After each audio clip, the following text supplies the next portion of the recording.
Mesdames et messieurs, bonjour et soyez les bienvenus pour cette nouvelle édition de votre journal de 15 heures à la une dans l'actualité.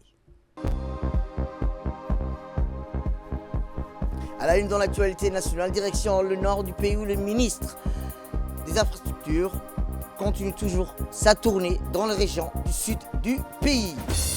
Toujours dans l'actualité nationale, clôture d'une session de formation sur les bonnes pratiques des archives.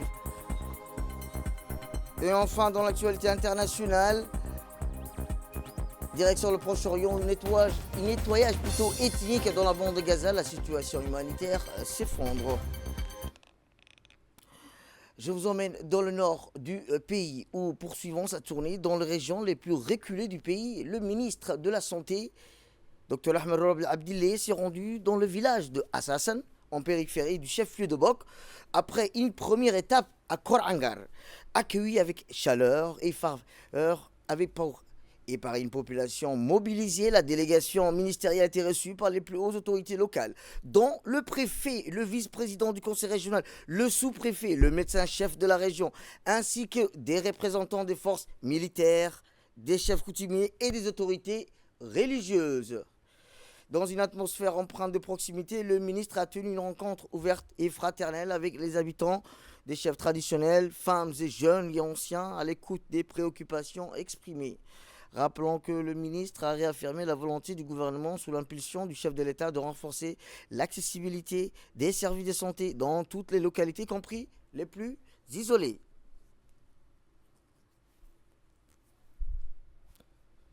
Comme vous le voyez, cette démarche s'inscrit dans une politique de santé de proximité visant à faire battre le cœur de la République dans chacun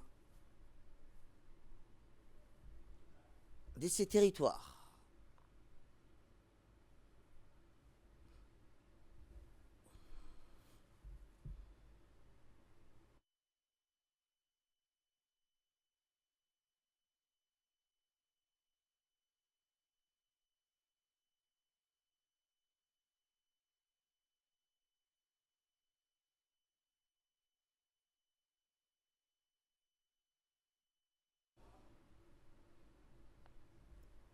Eh bien, lors de sa tournée dans les régions du nord du pays, le ministre de la Santé a exprimé sa gratitude envers l'accueil chaleureux qui lui a été réservé. Les habitants de la localité de Assassin, située dans la région d'Obok, a-t-il dit, je voulais vous transmettre les salutations que je porte de la part du président de la République, son Excellence Ismaël Omar Guelleh, ainsi qu'à de la première dame du pays, Madame Khadra Mohamed Haïd. Ces salutations sont très chaleureuses. Veuillez les recevoir avec considération. C'est un grand plaisir pour moi, a-t-il dit, de vous rencontrer, d'écouter les préoccupations que vous soulevez. Notre visite reflète notre volonté d'améliorer la qualité des soins de santé pour la population. Le ministre a indiqué que je comprends que vous avez un besoin urgent de matériel médical, que ce soit pour les femmes enceintes que pour les personnes malades. Je vous donne ma parole. Vous recevrez une ambulance de notre part, a-t-il indiqué le ministre de la Santé qui s'est rendu dans le village de Assassin, en périphérie du chef-lieu d'Obok, après une première étape à Korangar. Dès là, je vous emmène dans le sud du pays où, après sa visite matinale du projet de réhabilitation de la route nationale numéro 1 entre Doudou Alalé et Mouloud, le ministre des Infrastructures et de l'Équipement, accompagné de son équipe technique, le directeur général de Djibouti Port Corridor Road, maître d'ouvrage délégué du directeur général de la société Al-Nasri, entreprise en charge des travaux, a poursuivi sa tournée en se rendant dans la ville de Dekil pour constater l'état d'avancement des travaux de voirie urbaine. Rappelons qu'un accueil républicain et chaleureux s'est tenu à la résidence du préfet. Dès son arrivée à Dekil, le ministre des Infrastructures et de l'Équipement a été reçu à la résidence officielle du préfet. Rappelons que cette réception républicaine s'est déroulée en présence des principales autorités locales, parmi lesquelles le président du conseil régional, les responsables des services déconcentrés, les forces de sécurité, ainsi que des représentants de la société civile. Cette rencontre a permis de poser les bases d'un dialogue direct avec les acteurs locaux sur l'état des infrastructures dans la région. Le préfet a salué la présence du ministre, qu'il a qualifié de signe fort de l'engagement de l'État en faveur du développement équilibré des territoires. Le ministre et la délégation ont rejoint le centre-ville où ils ont parcouru à pied 2 kilomètres des chaussées déjà ouverts à la circulation. Rappelons que ces tronçons comprennent 2 voies en bitume, une voie en pierre taillée, plusieurs ralentisseurs ainsi qu'un marquage au sol finalisé.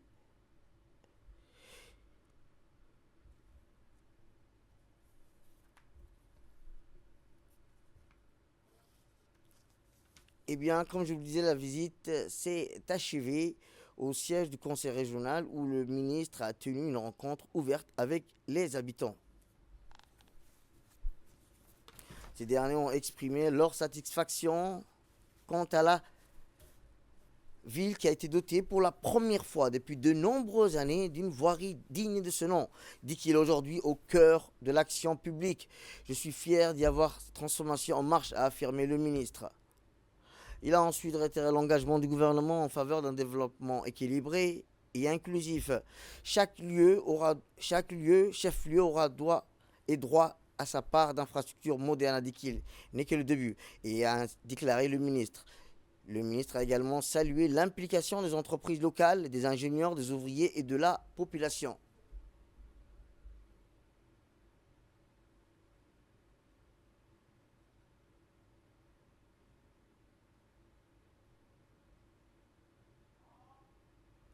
Eh bien, lors du visite de Dikil, le ministre a déclaré « Je suis aujourd'hui pour constater, a-t-il dit, l'avancement des travaux et j'ai pu observer que les travaux sont presque achevés et seront bientôt terminés. » Il a salué le travail accompli par les équipes sur le terrain. Il a également souligné que le développement des infrastructures constitue une priorité majeure dans la politique du président de la République, son Excellence Ismaël Mergueli. La réalisation de cette route répond d'ailleurs à une demande forte de la communauté locale. Pour conclure, le ministre a rappelé et a appelé les citoyens à prendre soin de ces infrastructures. Une fois livrées, la population doit être consciente de l'importance de protéger et de bien entretenir cette route pour garantir sa durabilité, a-t-il indiqué le ministre. Retour à Djibouti où la communauté et la commune de Balbala a lancé ce matin dans la salle de spectacle du complexe Ar-Rahman un projet baptisé Balbala en action. Une initiative ambitieuse visant à transformer la communauté de Balbala en seulement 45 jours sous le patronage du ministre chargé de la décentralisation, M. Qassim Haroum Ali.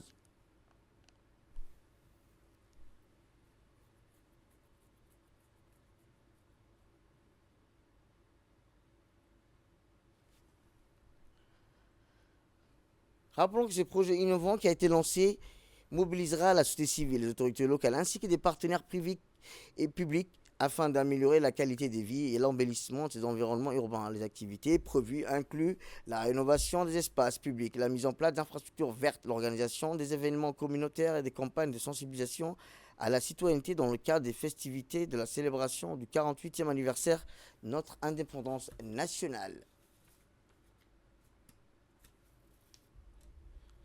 L'événement a réuni des partenaires clés du développement dont la représentante de l'ONG italienne, SIFA, Iligna Lagana, principalement partenaire de cette initiative. Le sous-préfet de la 4e arrondissement, la sous-préfète du 5e arrondissement et l'honorable Souleymane Daher, des élus locaux issus du conseil communal des Balbala, ainsi qu'une foule des hommes, des femmes issus de la société civile, ainsi que des représentants de l'escadron de la police nationale et de la gendarmerie nationale. La cérémonie s'est tenue dans une ambiance très vive, marquée par les interventions de plusieurs intervenants symbolisant l'enthousiasme et l'espoir suscité par cette initiative noble, initiée par la commune de Balbala. Merveilleux projet de revitalisation urbaine, de nettoyage de quartier. Et en tant que CHIFA, avec nos associations de la société civile avec qui on travaille chaque jour, on est vraiment prête à soutenir Monsieur le Président et toute la commune dans cette vraiment importante initiative. Merci. Eh bien, le ministre chargé de la décentralisation, M. Qassim Haroum Ali, a indiqué que dans son intervention que le projet Balbala en action est une ambition dynamique qui ne saurait être portée dans son structure solide et d'un accompagnement stratégique. Je vous propose de suivre un extrait de son discours. C'est avec une profonde reconnaissance et une fierté sincère que je vous accueille aujourd'hui. Bienvenue à toutes et à tous, autorités locales, associations civiles, citoyennes, engagées, qui incarnent l'énergie d'une Djibouti qui agit, qui façonne son avenir et qui refuse de rester dans l'attente. Aujourd'hui, ce rassemblement dépasse le simple annonce d'un projet. Et ce que je viens d'entendre aussi, tous les programmes, c'est un programme ambitieux. C'est un appel, une démonstration de ce que nous sommes capables d'accomplir aujourd'hui. Lorsque la volonté collective s'exprime avec force, discipline et détermination, Balbala en action est une preuve vivante que l'unité peut transformer une vision en réalité, que l'engagement sincère peut insuffler un élan nouveau et qu'un territoire aussi longtemps sous-estimé peut devenir un modèle, une espérance, une inspiration et une référence. À celles et ceux qui ont fait de cette initiative une promesse tangible, je vous adresse mes sincères félicitations. Votre détermination est une source d'inspiration, une démonstration éclatante que l'évolution d'une ville ne se décrète pas. Elle se bâtit, rue après rue, pierre après pierre, jour après jour. Mais plus qu'un projet, c'est une responsabilité. Il ne s'agit pas seulement de nettoyer ou d'embellir. Il s'agit de redonner à Balbala sa fierté, de lui rendre la place qu'elle mérite dans le développement de Djibouti.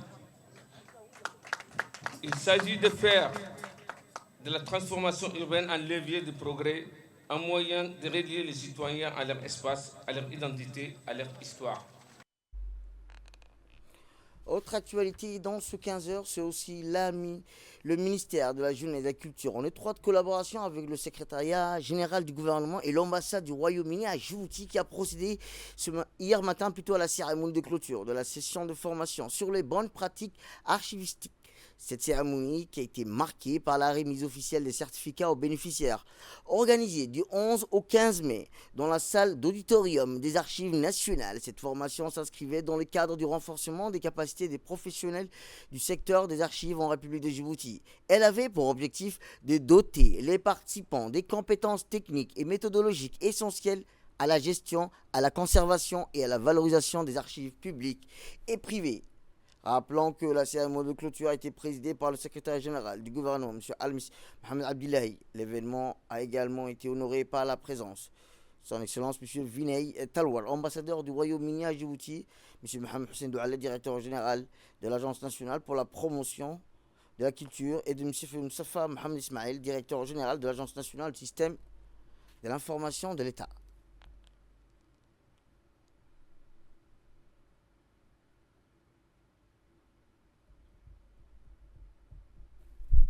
À l'issue de la cérémonie, les officiels ont remis solennellement les certificats aux participants en reconnaissance de leur engagement et des compétences acquises durant cette semaine intensive de formation.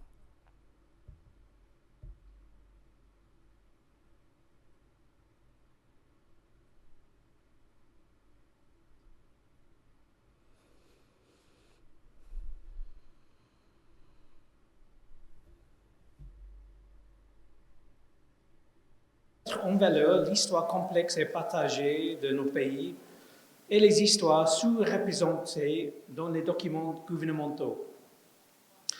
Et ils m'ont dit qu'ils avaient beaucoup appris de leur conversation avec vous aussi. Ils ont appris l'histoire de Djibouti et comment les choses se passent ici. Ils ont appris les défis de la préservation des documents dans la chaleur et l'humidité de Djibouti, mais aussi comment vous utilisez la lumière du soleil comme moyen de stériliser les documents. C'est une innovation pour les Britanniques. Cela a été fascinant pour eux et j'espère fascinant pour vous. Eh bien, le ministère de la Jeunesse et de la Culture a adressé ses vifs remerciements à l'ensemble de ses partenaires nationaux ainsi qu'aux experts internationaux pour leur soutien constant et leur engagement à promouvoir les pratiques archivistiques modernes. Écoutons le directeur général de l'ANPC.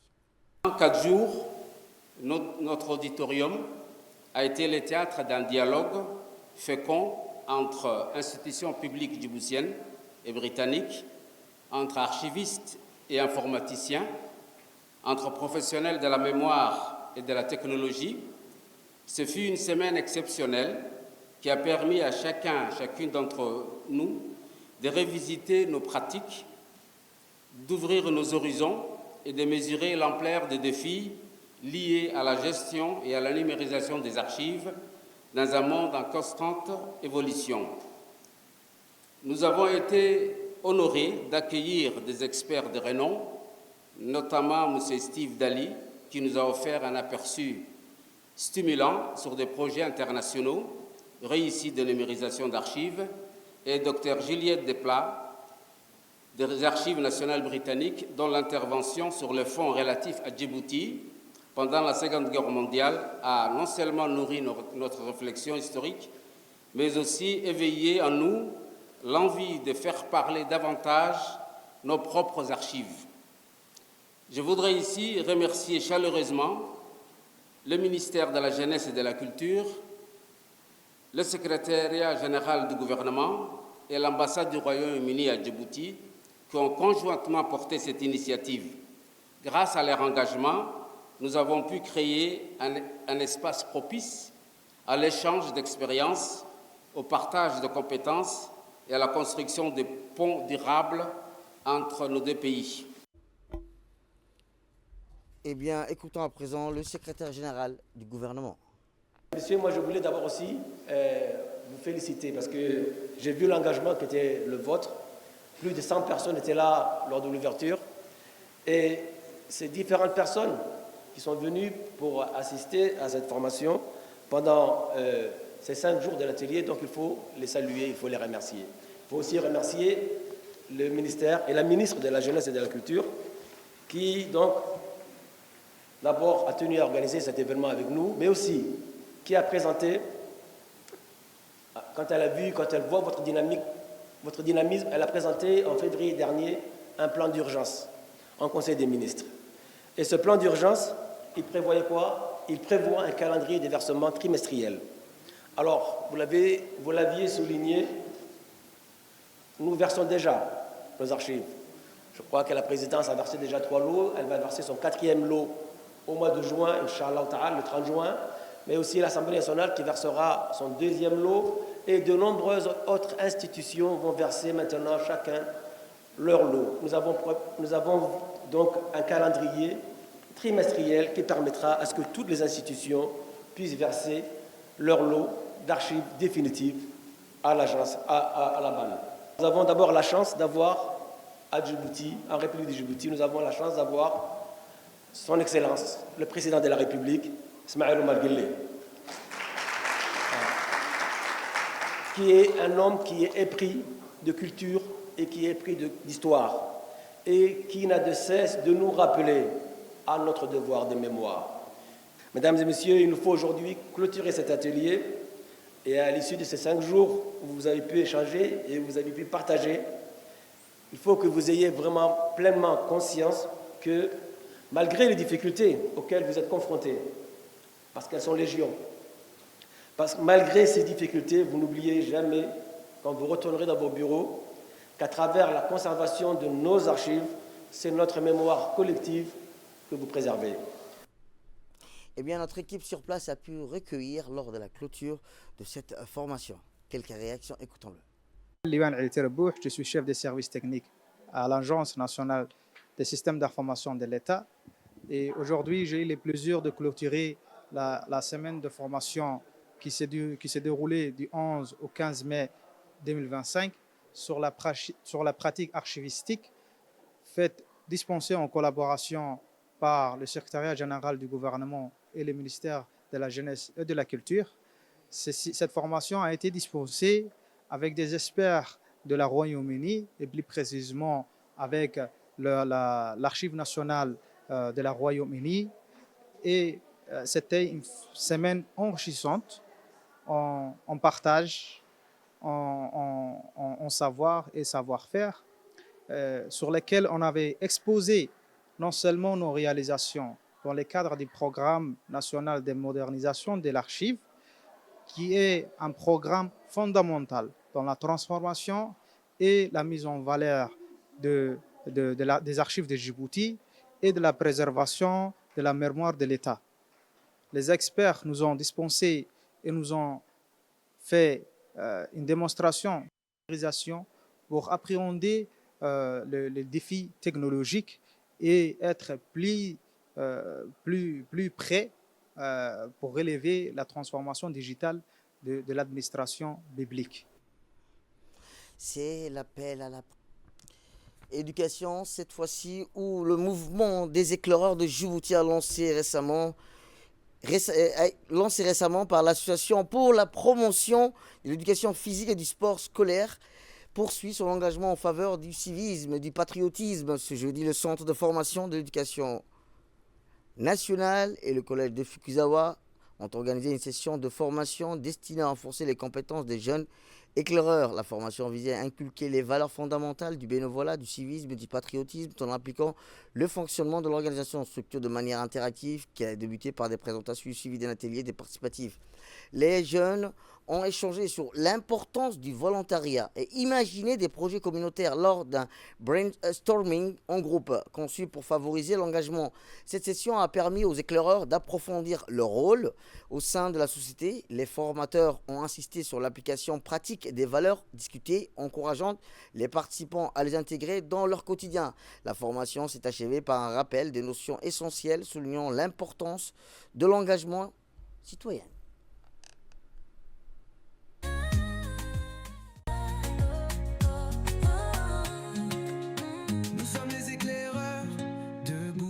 Clarté, combattants de la paix, soldats de volonté.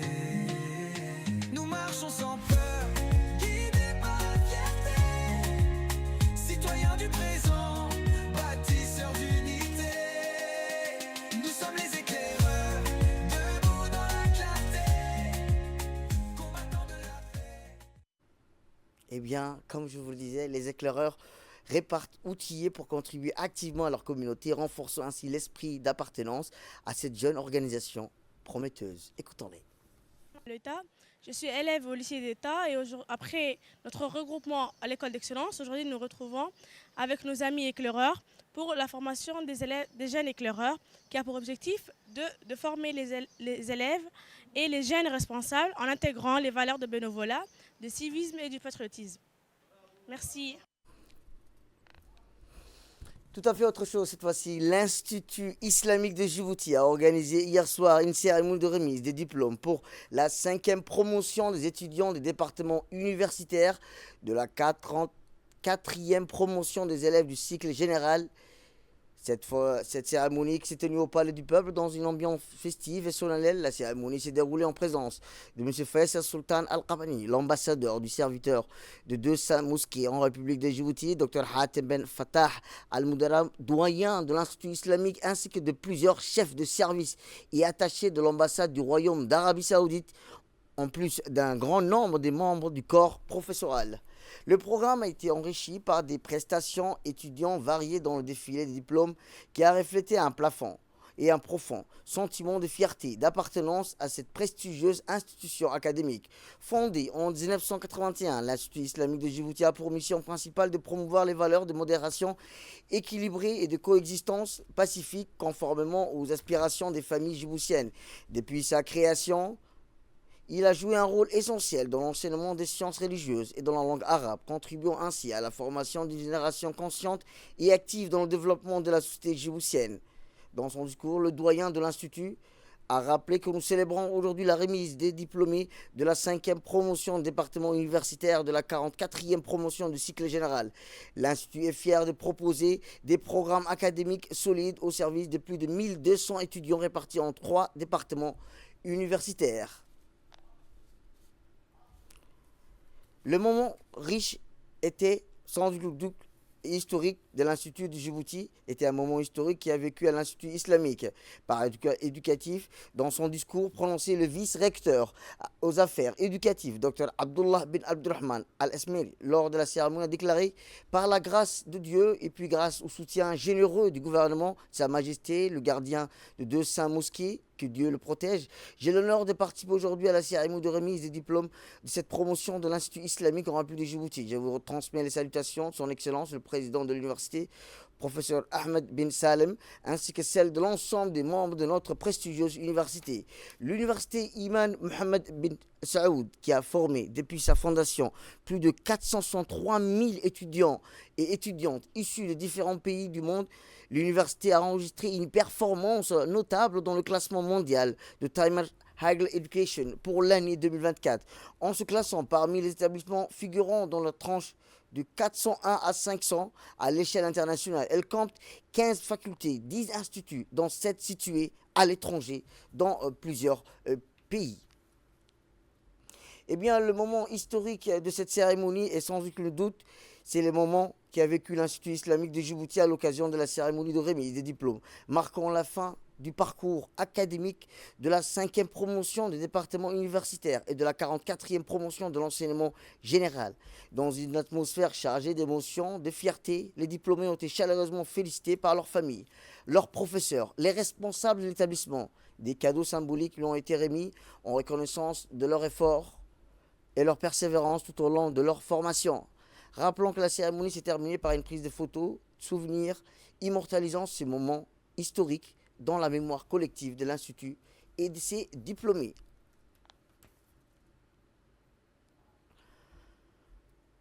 Autre actualité nationale est dans le cadre de l'application des directives gouvernementales relatives à la reconduite à la frontière des ressortissants étrangers entrant illégalement sur le territoire national et n'ayant pas respecté les délais impartis par les autorités compétentes. Une opération d'envergure a été menée par l'escadron de la gendarmerie mobile basée au lac Assal dans la journée du 15 mai dernier. Rappelons que cette opération de ratissage s'est étendue jusqu'au secteur de Tafaré, a permis l'interpellation de 112 personnes, dont 26 femmes, toutes en situation irrégulière, conformément aux principes humanitaires et au respect des droits fondamentaux.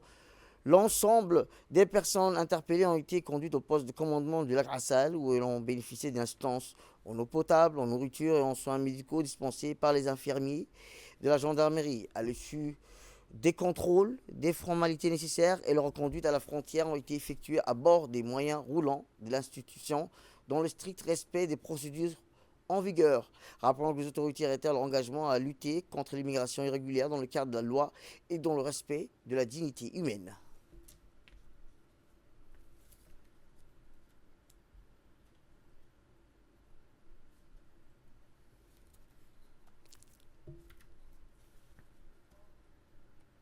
Régional à présent, où le président de la République fédérale de la Somalie, M. Hassan Sheikh Mohamud, a déposé hier une gerbe de fleurs au mémorial de la Ligue de la jeunesse somalienne, qui a commémoré la lutte des premiers militants unis pour l'indépendance. 13 jeunes somaliens ayant fondé ce mouvement dans un hôtel à Mogadiscio le 15 mai 1943. Après la cérémonie de dépôt de gerbe, le président Hassan Sheikh Mohamud s'est rendu à l'hôtel Royal Palace où une grande célébration a été organisée à l'occasion de la journée de la jeunesse somalienne. Selon le correspondant de la radio-télévision de Djibouti, plusieurs ministres, le chef de la police nationale, d'autres responsables ainsi qu'un large public des jeunes ont pris part à cet événement. Dans son discours prononcé lors de la cérémonie, le président somalien a mis en lumière le rôle pionnier et déterminant joué par ces 13 jeunes dans la lutte pour l'indépendance nationale de la Somalie. Il a également saisi cette occasion pour échanger avec la jeunesse de son pays et à s'engager dans les efforts de reconstruction nationale, à contribuer au processus de développement et à participer à la vie électorale et à jouer un rôle actif dans la lutte contre les résidus de l'extrémisme et du terrorisme. Il convient de noter que la contribution de ces jeunes demeure vivace dans la mémoire nationale 82 ans après. Ils ont fondé le tout premier parti politique de l'histoire du pays et ont eu un impact considérable dans le processus de libération et de la reconstruction de l'État somalien.